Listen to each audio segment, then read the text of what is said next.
নখ কামড়ানোর একটা বদঅভ্যাস আছে আমার, নামাজেও এমন হয়, এতে কি নামাজের সমস্যা হবে?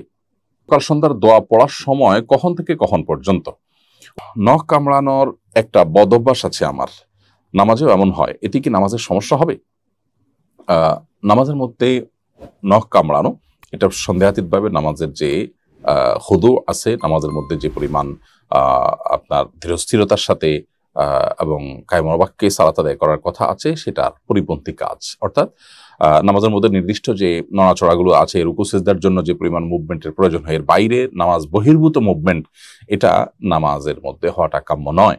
যেহেতু নখ কামড়ানো সেই রকম মুভমেন্টেরই অন্তর্ভুক্ত, অতএব এটা আপনার নামাজের মানকে নষ্ট করবে, নামাজের কোয়ালিটিকে একটু হলেও নষ্ট করবে এবং এটা মাকরুহ হবে। ফলশ্রুতিতে আপনার নামাজের মধ্যে নখ কামড়ানোর এই বদ অভ্যাসটা দূর করতেই হবে। নিজের সঙ্গে নিজে লড়াই করে মানুষ যে কোনো অভ্যাসই পরিবর্তন করতে পারে, আর এটা এমন কোনো বিষয় নয় যেটা আসলে পরিবর্তন করার মতো না, বিধায় আপনার এটা করা উচিত। আর এর বাইরে নখ কামড়ানো এটা অপরিচ্ছন্ন একটা কাজ এবং এমন একটা কাজ যেটা অস্বাস্থ্যকর, বিধায় সেই কারণেও এটা থেকে আমাদের বিরত থাকা উচিত। অনেকে এই কাজটি করেন যে নখ কামড়ানো বা এমন কোনো কাজ করেন, আঙ্গুল ফুটানো, যেটা আসলে নামাজের মধ্যে নামাজ বহির্ভূত কাজ করার শামিল, যেটা নামাজের গাম্ভীর্যতাকে নষ্ট করে। ফলশ্রুতি এটা মাকরুহ হয়, নামাজের কোয়ালিটি নষ্ট হয়। আর যদি এত বেশি আপনি সেটাতে মনোযোগী হন যে আঙ্গুল ফুটানো বলেন, নখ কামড়ানো বলেন, এমনভাবে আপনি এটা শুরু করেন যে আপনার মুড দেখে আপনি যে নামাজে এটা বোঝার কোনো উপায় থাকে না, তাহলে সেক্ষেত্রে এটা আমল কাসির হয়ে আপনার নামাজকে নষ্টও করে দিতে পারে। এই জন্য এরপর আপনার সতর্ক হওয়া দরকার। এরপরে প্রশ্ন হলো, সকাল সন্ধ্যার দোয়া পড়ার সময় কখন থেকে কখন পর্যন্ত? উত্তর হলো, সকাল সন্ধ্যার দোয়া পড়ার সময়টা বেশ ব্যাপক। আমরা অনেকে মনে করি ফজর বা মাগরিবের পরেই সকাল সন্ধ্যার দোয়া পড়তে হয়। মূলত এরকম কোনো বাধ্যবাধকতা নেই। তবে হ্যাঁ, কোনো কোনো দোয়া পড়ার বিষয়ে হাদিসে যে নির্দেশনা রয়েছে সেখানে ফজরের নামাজের পরে বা সূর্য ডুবার পরে বা মাগরিবের পরে, সন্ধ্যার পরে এরকম কথা বলা হয়েছে।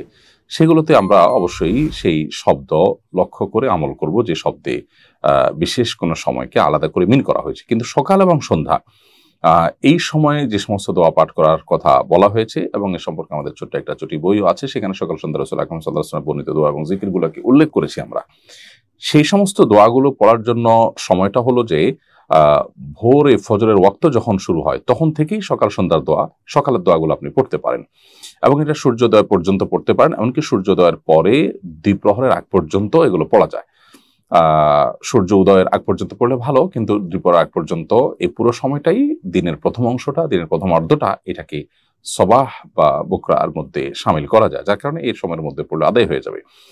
আর সন্ধ্যার যে দোয়াগুলো বা বিকালের যে দোয়াগুলো, সেগুলোর পড়ার উত্তম সময় হলো আসরের পর থেকে নিয়ে সূর্যাস্ত পর্যন্ত, বা মাগরিবের পরেও পড়তে পারেন। এই সময় পড়তে না পারলে আপনি রাতের 1/3 মধ্যে পড়লে আদায় হয়ে যাবে, এবং এই সময়ের মধ্যে অর্থাৎ আসরের পর থেকে নিয়ে মাগরিবের পর্যন্ত, অর্থাৎ সূর্য ডুবা পর্যন্ত পড়া উত্তম হলেও রাতের 1/3 পর্যন্ত, অর্থাৎ রাতকে 3 ভাগ করে 3 ভাগের 1 ভাগ পর্যন্ত, রাত 9টা 10টা এরকম সময়ের কাছাকাছি হবে। এক এক মৌসুমে এক এক রকম। এই সময়ের মধ্যে সন্ধ্যার দোয়া পড়লেও আদায় হয়ে যাবে ইনশাআল্লাহ তাআলা। কারণ আসইলা শব্দের অর্থ সকাল এবং সন্ধ্যাকে বোঝানোর জন্য কোরআন কারিমে যে সময় তাসবিহ আল্লাহ তাআলা আমাদেরকে নিবেদন করার নির্দেশ করেছেন, সেটা আসলে নির্দিষ্ট কোনো আপনার ছোট্ট কোনো সময়, যেমন সূর্য ডুবার সময়টা, এরকম কোনো সময়টাকেই মিন করে না, বরং এর চাইতে বড় এবং ব্যাপক সময়কে বোঝায়। অতএব এই সময়ের মধ্যেই আপনি সকাল সন্ধ্যা দোয়া পাঠ করতে পারেন।